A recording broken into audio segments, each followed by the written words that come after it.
Hi friends, welcome back to your channel. ഇന്ന് നമ്മൾ തയ്യാറാക്കുന്നത് ജർമ്മൻ ബ്ലാക്ക് ഫോറസ്റ്റ് കേക്ക് ആണ്.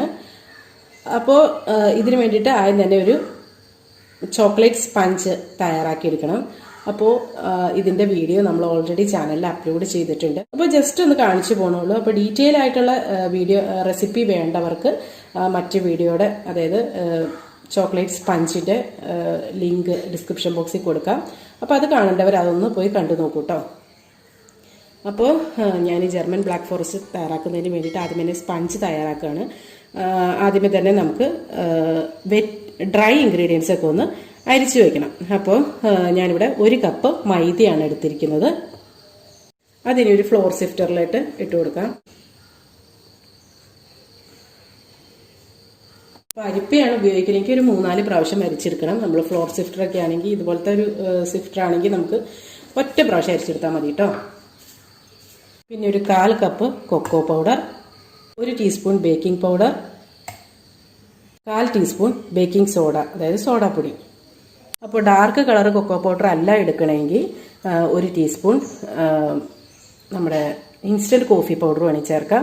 അതുപോലെ ഇതിൻ്റെ ടേസ്റ്റ് കൂട്ടാനായിട്ട് നമുക്ക് പാൽപ്പൊടിയൊക്കെ വേണമെങ്കിൽ ചേർത്ത് കൊടുക്കാം കേട്ടോ. അപ്പോൾ ഇത്രയാണ് ബേസിക് ആയിട്ട് വേണ്ടത്. അപ്പോൾ ഞാൻ ഇത്രയും വെച്ചിട്ട് അരിച്ചെടുക്കും കേട്ടോ.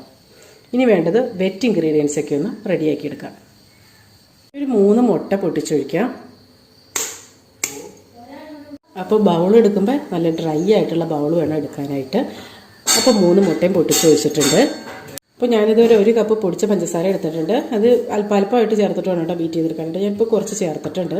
1 ടീസ്പൂൺ വാനില എസൻസ്, കുറച്ച് ബട്ടർ എസൻസ് ചേർത്ത് കൊടുക്കാം. ഒരു 1/4 ടീസ്പൂണൊക്കെ ചേർത്ത് വെച്ചാൽ മതി. ഈ ബട്ടർ എസൻസ് ഒക്കെ ഓപ്ഷനിലാണ് കേട്ടോ. ഒരു നുള്ള് ഉപ്പ് ചേർത്ത് കൊടുക്കാം. ഇനി ഇതങ്ങോട്ട് ബീറ്റ് ചെയ്തെടുക്കാം.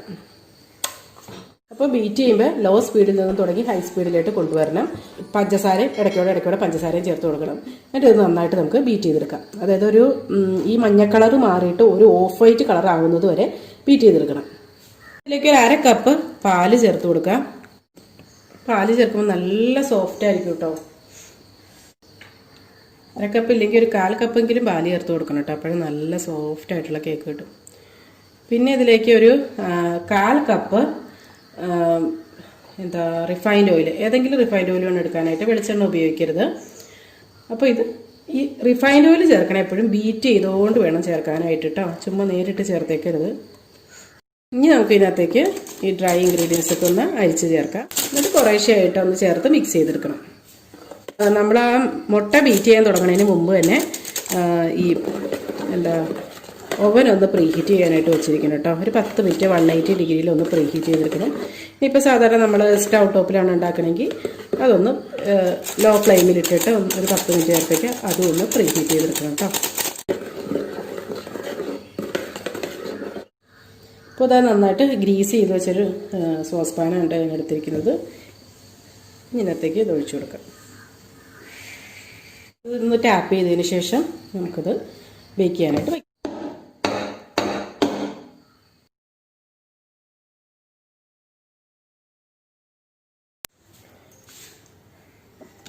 അപ്പോൾ അതായത് കണ്ടോ നല്ലപോലെ കുക്കായിട്ട് ഇരിക്കുകയാണ് കേട്ടോ. നല്ലപോലെ ബേക്കായി വന്നിട്ടുണ്ട്. കണ്ടോ കുത്തി വെക്കുമ്പോൾ നല്ല ക്ലീനാണ്. അപ്പോൾ ഇനി നമുക്കിതൊരു വയറാക്കിലിട്ട് കൊട്ടിയിടാം. സൈഡൊന്നും പിടിക്കേണ്ട പോലും ആവശ്യമില്ല, അല്ലാണ്ട് തന്നെ നല്ലപോലെ കുട്ടിയും കൂടെ പോകുന്നുള്ളൂ. കണ്ടില്ലേ നല്ല സോഫ്റ്റ് ആയിട്ടുള്ള നല്ലൊരു കേക്കാണ് കേട്ടോ അത്. നമുക്ക് ക്രീം ഒന്ന് ബീറ്റ് ചെയ്തെടുക്കണം. അപ്പോൾ അതിന് വേണ്ടിയിട്ട് 1 കപ്പ് ക്രീം എടുത്തിട്ടുണ്ട്. ഇനി ഇതിനകത്തേക്ക് കുറച്ച് വാനില എസൻസ് ഒഴിച്ചു കൊടുക്കാം. ഒരു 1/2 ടീസ്പൂണൊക്കെ വാനില എസൻസ് ഒഴിച്ചിട്ടുണ്ട്. പിന്നെ ഒരു 2 ടേബിൾ സ്പൂൺ പൊടിച്ച പഞ്ചസാര കൂടി ചേർത്തിട്ട് നന്നായിട്ടൊന്ന് ബീറ്റ് ചെയ്തെടുക്കാം. നല്ല സ്റ്റിഫ് പീക്കായിട്ട് വരുന്നത് വരെ ബീറ്റ് ചെയ്തെടുക്കാം.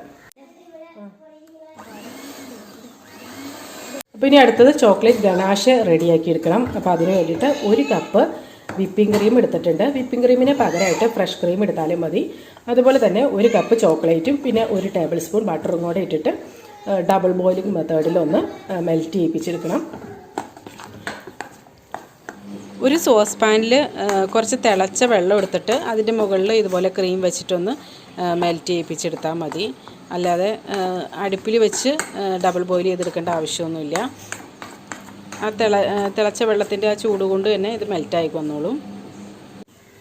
അപ്പോൾ ഇതിപ്പോൾ കുറച്ച് നട്ട്സ് കുറച്ച് ബട്ടറിലൊന്ന് റോസ്റ്റ് ചെയ്തെടുത്താണ് കേട്ടത്.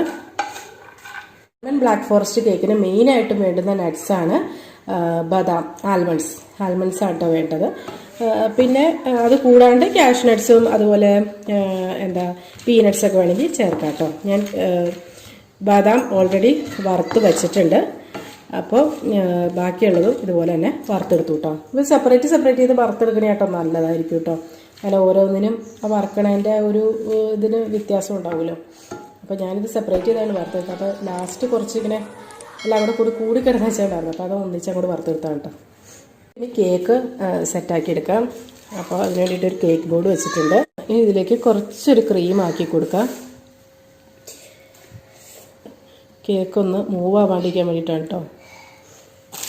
ഇതാ കേക്ക് ഓരോ ലെയറായിട്ട് കട്ട് ചെയ്തെടുത്തിട്ടുണ്ട്. അപ്പോൾ ഫസ്റ്റ് ലെയർ വെച്ച് കൊടുക്കാം. ഇനി ഇതിൻ്റെ അകത്തേക്ക് ഷുഗർ സിറപ്പ് ഒഴിച്ചു കൊടുക്കാം. ഇതിപ്പോൾ നന്നായിട്ട് വെറ്റാക്കി എടുത്തിട്ടുണ്ട്. ഇതിന് മുകളിലിട്ട് നമുക്ക് കുറച്ച് ക്രീം ഒന്ന് വെച്ച് കൊടുക്കാം. ഇതൊന്ന് സ്പ്രെഡാക്കി കൊടുക്കാം.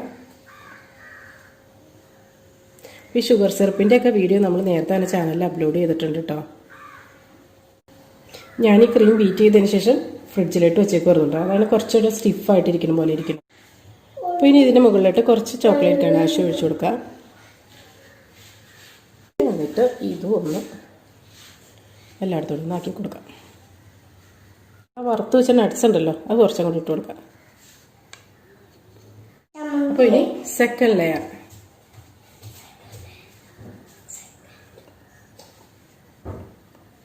രണ്ട് ലെയർ മതിയെങ്കിൽ അതിനകത്ത് നിർത്താം കേട്ടോ. ഞാനിതിപ്പോൾ ഒരു 3 ലെയറായിട്ടാണ് ഉണ്ടാക്കിയെടുക്കുന്നത്. അതും സെയിം തന്നെ നന്നായിട്ട് വെറ്റാക്കിയെടുക്കണം കേട്ടോ. അപ്പോഴാണ് ആ ഒരു ടേസ്റ്റ് വരത്തുള്ളൂ. ഈ വെറ്റാക്കുമ്പോൾ ഇതിനകത്ത് വേണമെങ്കിൽ നമുക്ക് ഷുഗറിൻ്റെ കൂടെ തന്നെ മറ്റേ മിൽക്ക് മെയ്ഡൊക്കെ ഉണ്ടല്ലോ അതൊക്കെ ചേർത്തിട്ട് നമുക്കിത് ഇങ്ങനെ ആക്കിയെടുക്കാം കേട്ടോ. ഇനി ഇതിൻ്റെ മുകളിൽ നമുക്ക് ക്രീം തേച്ച് കൊടുക്കാം. ഐസിങ് നൈഫ് എടുത്തിരിക്കുന്നത് സെയിം ഐസിങ് നൈഫ് തന്നെയാണ്. അതുകൊണ്ടാണ് ഈ ഒരു കളർ വന്നത്. നമ്മുടെ ഗണാശയുടെ കളറാണ് കേട്ടോ. 2 ടേബിൾ സ്പൂണൊക്കെയാണ് കേട്ടോ ഞാൻ ഗണാശ ഒഴിച്ചു കൊടുക്കുന്നത് ഓരോ ലെയറിൻ്റെ ഇടയ്ക്കൂടെ.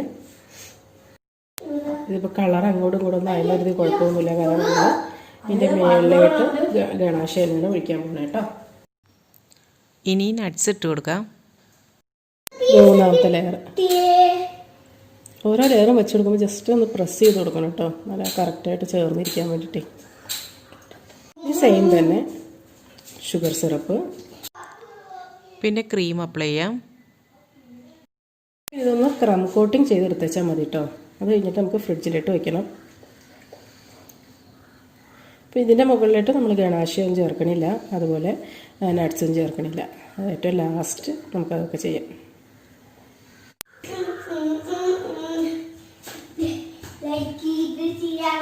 ക്രം കോട്ടിങ് കഴിഞ്ഞ് വെച്ചിട്ടുണ്ട്. ഇനി ഇത് കുറച്ച് സമയത്തേക്ക് ഒരു ഫ്രിഡ്ജിലിട്ട് വയ്ക്കാം. ഈ കേക്ക് ഫ്രിഡ്ജിൽ വെച്ചിട്ട് കുറച്ച് സമയമായി. അപ്പം ഞാൻ എളുപ്പത്തിന് റെഡി ആവാൻ വേണ്ടിയിട്ട് ഫ്രീസറിലായിട്ടാണ് കേട്ടോ വെച്ചത്. അപ്പോൾ ഇനി ഇതൊന്ന് അരിച്ചൊഴിക്കുക കേട്ടോ. അല്ലെങ്കിൽ എന്താണെന്ന് വെച്ചിട്ടുണ്ടെങ്കിൽ ഭയങ്കര ഇതിനകത്തുള്ള ഒരു എന്താ പറയുക ചിലപ്പോൾ ചോക്ലേറ്റിൻ്റെ പൊടികളൊക്കെ ഉണ്ടാവും. അപ്പോൾ നമുക്കിതൊന്ന് അരിച്ച് ഇതിനകത്തേക്ക് ഒഴിച്ച് വയ്ക്കാം. ചോക്ലേറ്റ് ഗണാശ ചെറിയൊരു ചൂടോടുകൂടി വേണം കേട്ടോ ഒഴിക്കാനായിട്ട്. എന്നാലാണ് അത് കറക്റ്റായിട്ട് ശരിയാവുള്ളൂ. പിന്നെ താഴെ വല്ല ഇത് കളക്ട് ചെയ്യാനൊക്കെ ആയിട്ട് എന്തെങ്കിലുമൊക്കെ വയ്ക്കണമെങ്കിൽ അങ്ങനെയൊക്കെ വെച്ചെടുക്കാം കേട്ടോ. ഞാനിപ്പോൾ അങ്ങനെയൊന്നും ചെയ്യണില്ല. ഇത് ഡ്രിപ്പായിട്ട് വേണമെങ്കിൽ ഇങ്ങനെ നിർത്താം കേട്ടോ. ഞാനിപ്പോൾ ഇങ്ങനെയൊന്നും നിർത്തണില്ല, ഫുള്ളായിട്ട് കവർ ചെയ്തെടുക്കുകയാണ്. ഇതുപോലത്തെ ഒരു എന്താ പറയുക സ്ക്രൈപ്പർ വെച്ചിട്ട് ഇങ്ങനെ എടുക്കുവാണെങ്കിൽ നല്ല ഈസി ആയിട്ട് എടുക്കാൻ പറ്റും കേട്ടോ. മറ്റേ ഭയങ്കര പാടായിരിക്കും എടുക്കാനായിട്ട്. ഇനി ഒരു ടിഷ്യൂ പേപ്പർ കൊണ്ട് അവിടെ ക്ലീൻ ചെയ്ത് വെച്ചാൽ നല്ല ക്ലീൻ ആയിരിക്കും. അപ്പോൾ അതായത് ഇപ്പം നന്നായിട്ട് ക്ലീൻ ആക്കി എടുത്തിട്ടുണ്ട്. ഇനി ഇത് വീണ്ടും ഒരു 5 മിനിറ്റ് നേരത്തേക്ക് ഒന്ന് ഫ്രിഡ്ജിലിട്ട് വയ്ക്കാം. അപ്പോൾ ഞാനിത് 5 മിനിറ്റ് കഴിഞ്ഞപ്പോഴത്തേനും ഫ്രിഡ്ജിൽ നിന്ന് എടുത്തു. ഇനി നമുക്ക് ഈ ഫ്രൈ ചെയ്ത് വെച്ചിട്ടുള്ള ആൽമണ്ട്സ് ഇത് എങ്ങനെയെങ്കിലുമൊക്കെ വെച്ച് കൊടുക്കാം കേട്ടോ. ഒരു ഡിസൈനായിട്ട് ഇങ്ങനെ വെച്ച് കൊടുത്താൽ മതി. ഞാനിപ്പോൾ ഇങ്ങനെ വെച്ച് കൊടുക്കാം കേട്ടോ. ചരിച്ച് പയ്യെ ചരിച്ച്. ഡെക്കറേഷനൊക്കെ കഴിഞ്ഞു. ഇത്രയൊക്കെ ഉള്ളൂ കേട്ടോ ഇനി. അപ്പോൾ ഇനി പേരെഴുതി കൊടുക്കണമെങ്കിൽ പേരെഴുതി കൊടുക്കാം. ഈ സൈഡായിട്ട് പേരെഴുതി കൊടുക്കാം. അപ്പോൾ ഇനി ഇത് വീണ്ടും പേരെഴുതി കൊടുക്കുന്നതിന് മുമ്പായിട്ട് നമുക്ക് വീണ്ടും സെറ്റ് ചെയ്യാൻ വെച്ചതിന് ശേഷം വേണം പേരെഴുതി കൊടുക്കാനായിട്ട് കേട്ടോ. അപ്പോൾ ഇതെല്ലാവരും ഒന്ന് ട്രൈ ചെയ്ത് നോക്കുക. നല്ല എളുപ്പമല്ല ഇത് ഉണ്ടാക്കാനായിട്ട്. ഒരുപാട് ഡെക്കറേഷൻസും കാര്യങ്ങളും ഒന്നുമില്ല. വളരെ പെട്ടെന്ന് തയ്യാറാക്കി എടുക്കാൻ പറ്റും എന്ന നല്ല ടേസ്റ്റി ആയിട്ടുള്ളൊരു കേക്കാണിത്. അപ്പോൾ ഇതൊരു ഓർഡർ കേക്കാണ്. അപ്പോൾ അതിനോട് തന്നെ കട്ട് ചെയ്യുന്നില്ല കേട്ടോ. അപ്പോൾ ഇതെല്ലാവരും ഒന്ന് ട്രൈ ചെയ്ത് നോക്കൂ കേട്ടോ. അപ്പോൾ നല്ലൊരു റെസിപ്പിയുമായി വീണ്ടും കാണാം. എല്ലാവർക്കും നല്ലൊരു ദിവസം ആശംസിക്കുന്നു. Thank you for watching Aisha's creations.